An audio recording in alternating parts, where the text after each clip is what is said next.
지금 이 시각 여러분이 주목하는 뉴스 만나보겠습니다. 가정의학과 전문의이자 방송인인 여에스더 씨가 불법 과대 광고를 했다는 의혹으로 경찰에 고발돼 수사가 진행 중입니다. 여 씨가 운영하는 쇼핑몰의 대표 상품 글루타치온 필름의 판매 페이지에는 건강정보 링크가 게재돼 있는데 식약처는 이를 부당 광고로 판단했습니다. 여 씨 측은 반박했지만 논란이 계속됐는데요. 관할 구청에서 해당 업체에 영업정지 2개월의 행정처분을 내리기로 했습니다. 방준혁 기자의 단독 보도입니다. 에스더몰의 대표 상품 글루타치온 필름입니다. 에스더몰은 제품 판매 페이지에 글루타치온 성분이 간 수치 개선과 내신경 보호 등에 도움이 된다는 내용의 게시물 링크를 걸었는데 식약처는 이를 부당 광고로 판단했습니다. 일반 식품인 글루타치온 필름을 마치 건강기능식품이나 의약품인 것처럼 오인하게 만들었던 겁니다.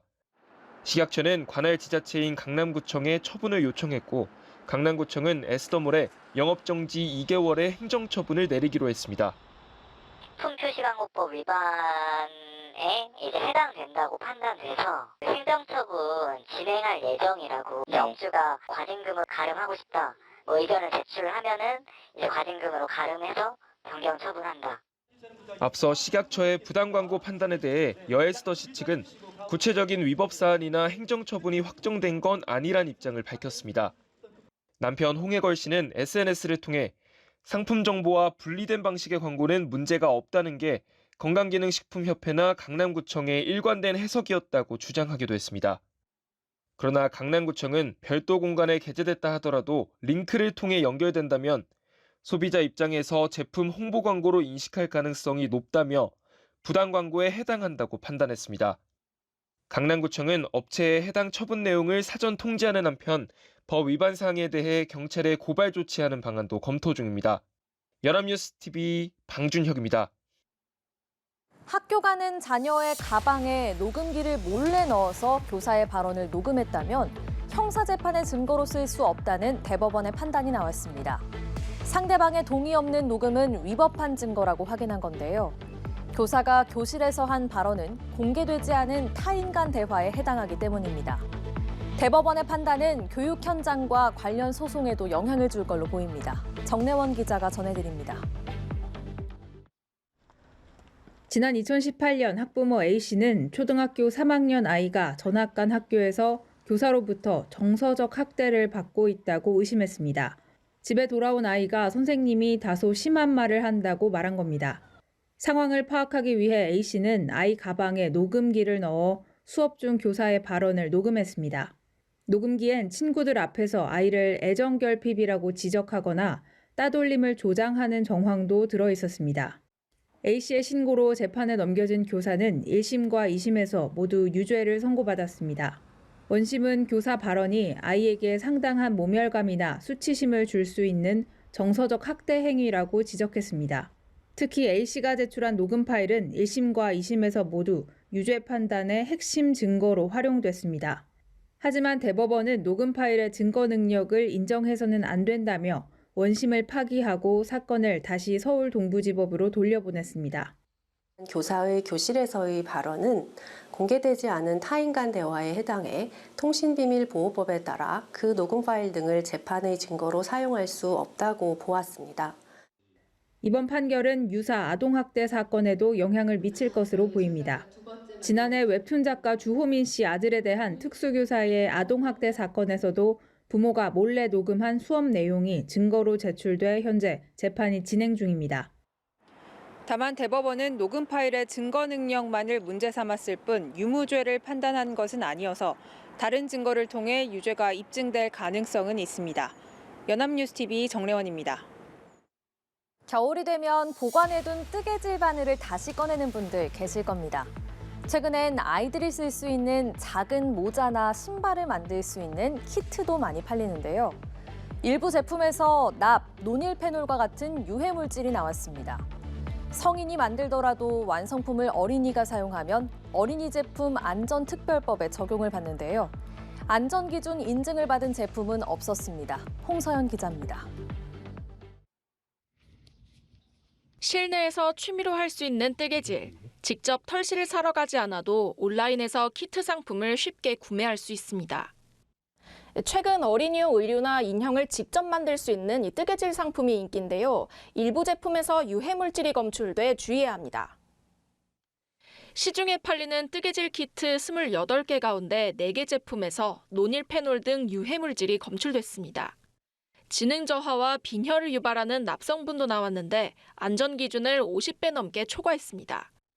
해당 제품에선 간과 신장에 손상을 일으키는 프탈레이트계 가소제도 검출됐습니다. 안전기준 인증을 받은 제품은 하나도 없었습니다. 성인이 만들더라도 완성품을 어린이가 사용할 경우 어린이 제품 안전특별법의 적용을 받습니다. 이에 따라 품목별 안전기준에 적합한지 확인받아야 하는데 조사 대상 제품 모두 인증을 받지 않은 겁니다. 일부 제품은 삼킴이나 질식사고의 위험이 발견됐습니다. 유아용 젖꼭지를 옷에 고정하는 거리 제품의 경우 모두 공기구멍이 없어 입에 넣을 경우 질식의 위험이 있었습니다. 해당 제품을 구매할 때에는 KC 마크를 확인하고 키트 제작 시에는 주의사항을 좀 더 꼼꼼히 살펴볼 필요가 있습니다. 한국소비자원은 28개 미인증 제품 판매 사업자에게 판매 중지를 권고했습니다. 연합뉴스TV 홍서연입니다. 미국 금융당국이 비트코인 현물 상장 지수 펀드의 거래소 상장을 승인했습니다. 그동안 미국 증권거래위원회는 가상화폐 시장에서 벌어진 불법 거래와 횡령 등을 이유로 현물 ETF에 부정적이었는데요. 현지 시간 11일 비트코인 현물 ETF 거래가 시작되면서 가상화폐 투자업계의 수건 중 하나가 풀렸습니다. 대규모 자금 유입에 대한 기대가 높아지고 있습니다. 이치동 기자입니다. 비트코인을 기초 자산으로 하는 현물 상장지수 펀드 ETF가 미국 증권시장에서 현지 시간 11일부터 거래됩니다. 미 증권거래위원회 SEC는 자산 운용사들이 신청한 11개 관련 상품 출시를 모두 승인했다고 밝혔습니다. SEC는 가상화폐 시장에서 벌어진 불법 거래와 횡령 등을 이유로 현물 ETF에 부정적이었습니다. 하지만 지난 8월 연방법원이 소송을 제기한 투자업체의 손을 들어주자 이 같은 결정을 내렸습니다. 게리 겐슬러 위원장은 성명에서 지속 가능한 길을 고민했다면서 이번 승인은 비트코인 자체가 아니라 비트코인 기반의 상장지수 상품에 국한된 거라고 강조했습니다. 가상화폐 업계는 앞으로 대규모 투자자금 유입으로 시장이 더 활성화될 것으로 기대하고 있습니다. Another key step forward in the development of what is still by far the youngest, smallest and most retail investor dominated of all the asset classes, and it's happening in what is by far the world's biggest capital market. 로이터 통신도 개인이든 기관이든 비트코인을 직접 보유하지 않고도 관련 투자를 할 수 있게 돼 게임 체인저가 될 것이라고 전망했습니다. SEC의 결정이 발표된 후 비트코인은 전날보다 소폭 오른 46,000달러 수준에서 거래됐습니다. 전날 SEC의 소셜미디어 X 계정이 해킹되면서 비트코인 현물 ETF 승인 가짜뉴스가 퍼진 사건에 대해서는 미 연방수사국 FBI가 수사에 착수했습니다. 연합뉴스 이치동입니다. 북한이 우크라이나와 전쟁 중인 러시아에 무기를 공급하는 것뿐 아니라 하마스와도 군사적인 협력을 하고 있다는 주장이 있었는데요. 미국 정부가 이를 부인했습니다. 다만 북한과 러시아의 군사 협력에는 우려와 경고를 함께 나타냈는데요. 유엔 안전보장이사회도 안보리 결의 위반이라며 북한과 러시아를 동시에 비판했고 러시아는 미국이 거짓 정보를 퍼뜨리고 있다고 발뺌했습니다. 워싱턴에서 정호윤 특파원입니다.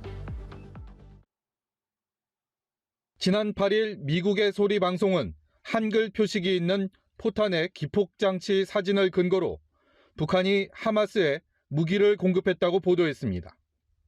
우리 국정원도 이 보도 내용을 사실상 인정하며 보다 구체적인 증거 수집에 나선 것으로 전해졌습니다.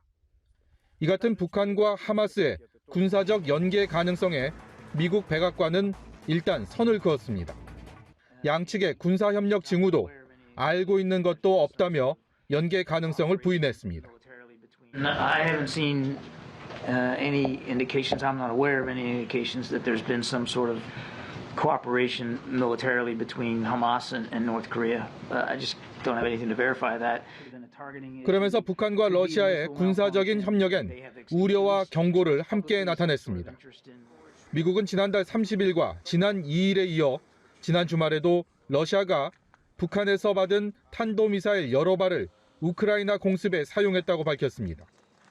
유엔 안전보장이사회는 북한으로부터 무기를 조달하는 건 명백한 안보리 결의 위반이라며 북한과 러시아를 동시에 비판했습니다.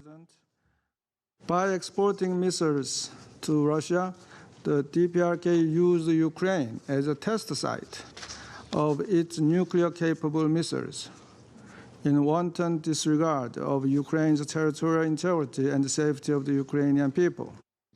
반면 당사국인 러시아는 미국이 증거도 없이 거짓 정보를 퍼뜨리고 있다며 발뺌했습니다.